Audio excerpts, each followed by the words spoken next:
its role is to make sure you stay alive.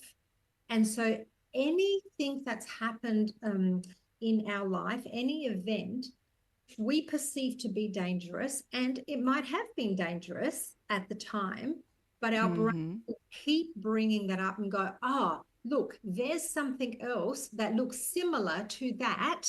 And I'm going to put you in fight, flight, freeze mode to protect you.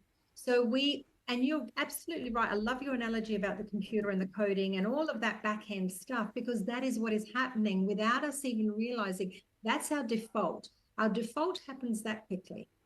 Mm. Just step into it. And that's why we aren't aware of our thoughts and our emotions.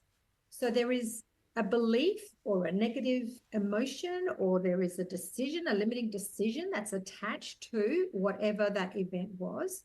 And then as we come along in our lifetime, we attach more stories that back up that case. So, oh yeah, and there was that moment, and there was that moment, and there was that moment. And so it just all builds up. And the brain is saying, see, I told you, you're not safe. Mm-hmm. Yeah. And its main purpose is to keep us safe. Now, it kept us safe in that moment. We no longer require it. Mm-hmm.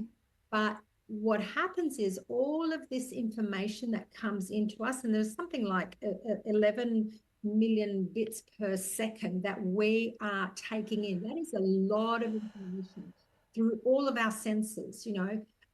There's visual, there's the feelings, there's the auditory, there's olfactory, gustatory. There's the five main senses we are absorbing constantly. Our brain Mm. cannot cope with that. So our brain deals with that by going, okay, I'm going to distort, delete, generalize, and then that way I can pick the bits of information that I can cope with. And so that's what it does. It just has its own filing system.